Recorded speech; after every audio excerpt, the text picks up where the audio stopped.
Okay, and I guess this would be part 3 or 4, I'm not sure. Anyway, the end of the video cards, and I just wanted to finish up by saying, yeah, make sure you do it from new, or you may have problems,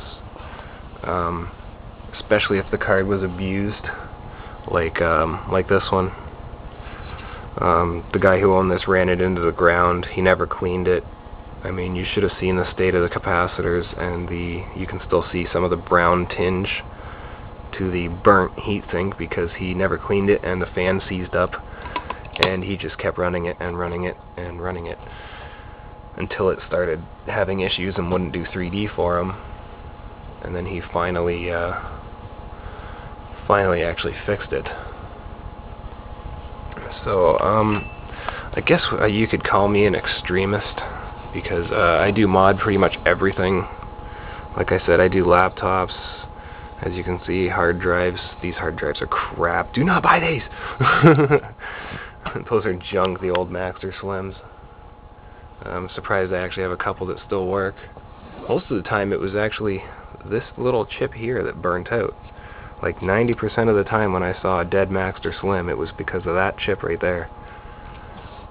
So heatsink your hard drives. Well, you don't have to, but I do. On the WD hard drives, where the chip is upside down, what I do is I take the chip off, remove the stupid sponge pad that they have in there, and put heat pads between the 3 chips. There could be 3 or 4 chips, usually it's 3.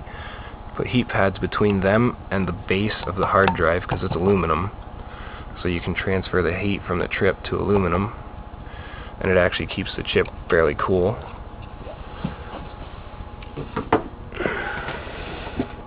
Heat pads are easily found in old CD-ROMs. You can see there's a hard drive, only needed the 1 chip done, so it only had the 1 done.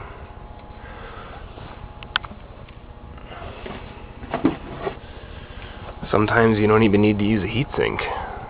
This one, all it needed was a penny, and it was enough to keep the heat spread out and stopped it from heating up. I have quite the collection of parts, working and dead, for systems I'm working on or whatever. Does that port have those? Not really. Sorry, talking to myself. I think that's about it. Be sure to check out the Intel fan mod guide if you guys have any. If you guys are running a stock Intel fan anywhere, make sure you check that out. You should enjoy that. Get a couple extra 1,000 RPM out of your Intel fans. And one thing to remember with the Intel boards is to make sure that you get a backplate from somewhere. It doesn't really matter where, but make sure you get a backplate, because Intel are really bad for destroying motherboards from bending. So if you get a backplate, that helps a lot. If you're into hardcore overclocking, like I said, start from brand new. If you want to go big, make sure you do your VRMs and your, usually these aren't necessary unless it's one of these boards. Make sure you do the CPU VRMs and your memory. These days the chipsets are usually cooled pretty good, but you could mod those out, change out the heat paste, I would suggest. I always do that on these boards. Take these off, scratch off that pink crap, whatever that is, and put on some Arctic Silver. The other thing is, the way to tell what to do on the boards is get it fired up. You can do this from brand new. Like I said, I ran the GTX for a little while before I modded it, because you have to find out how hot it gets, right? So you start it up. Basically run it at stock or overclock it a little bit, but don't go too much.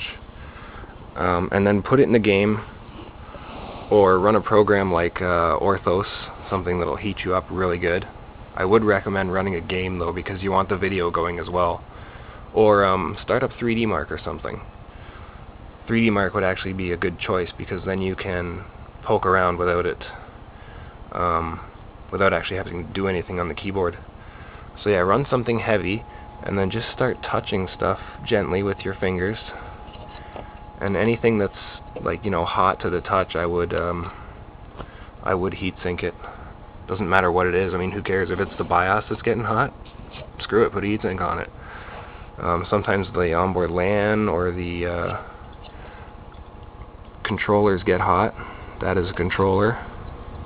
I think that is actually an ICS. Yep, that's one of the memory or AGP controllers. I'm pretty sure I did that one on the other board. Yes, I did. As you can see, the controller chip right there. I heat sinked it. So just stuff like that. If it gets hot, heat sink it. So hopefully that helps you save parts. And I hope you enjoyed the video. And I'll keep you updated.